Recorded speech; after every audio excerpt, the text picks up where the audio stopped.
Acts 25. 3 days after arriving in the province, Festus went up from Caesarea to Jerusalem, where the chief priests and the Jewish leaders appeared before him and presented the charges against Paul. They urgently requested Festus, as a favour to them, to have Paul transferred to Jerusalem, for they were preparing an ambush to kill him along the way. Festus answered, "Paul is being held at Caesarea, and I myself am going there soon. Let some of your leaders come with me and press charges against the man there, if he has done anything wrong." After spending 8 or 10 days with them, he went down to Caesarea, and the next day he convened the court and ordered that Paul be brought before him. When Paul appeared, the Jews who had come down from Jerusalem stood around him, bringing many serious charges against him, which they could not prove. Then Paul made his defence. "I have done nothing wrong against the law of the Jews, or against the temple, or against Caesar." Festus, wishing to do the Jews a favour, said to Paul, "Are you willing to go up to Jerusalem and stand trial before me there on these charges?" Paul answered, "I am now standing before Caesar's court, where I ought to be tried. I have not done any wrong to the Jews, as you yourself know very well. If, however, I am guilty of doing anything deserving death, I do not refuse to die. But if the charges brought against me by these Jews are not true, no one has the right to hand me over to them. I appeal to Caesar." After Festus had conferred with his council, he declared, "You have appealed to Caesar. To Caesar you will go." A few days later, King Agrippa and Bernice arrived at Caesarea to pay their respects to Festus. Since they were spending many days there, Festus discussed Paul's case with the king.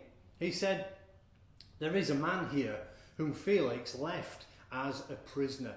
When I went to Jerusalem, the chief priests and elders of the Jews brought charges against him and asked that he be condemned. I told them that this is not the Roman custom to hand over any man before he has faced his accusers and has an opportunity to defend himself against their charges. When they came here with me, I did not delay the case, but convened the court the next day and ordered the man be brought in. When his accusers got up to speak, they did not charge him with any of the crimes I had expected. Instead, they had some dispute with him about their own religion and about a man named Jesus, who Paul claimed was alive.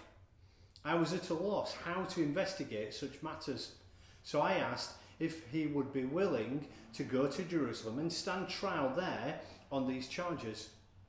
When Paul made his appeal to be held over for the emperor's decision, I ordered him held until I could send for Caesar."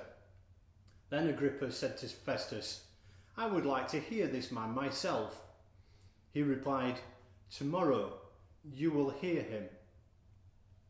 The next day, Agrippa and Bernice came with great pomp and entered the audience room with the high-ranking officers and the leading men of the city.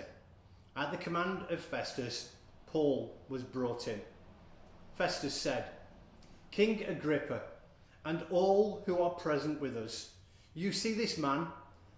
The whole Jewish community has petitioned me about him in Jerusalem and here in Caesarea, shouting that he ought not to live any longer.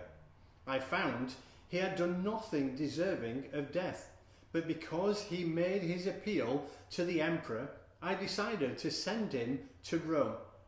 But I have nothing definite to write to His Majesty about him. Therefore, I have brought him before all of you, and especially before you, King Agrippa, so that as a result of this investigation, I may have something to write.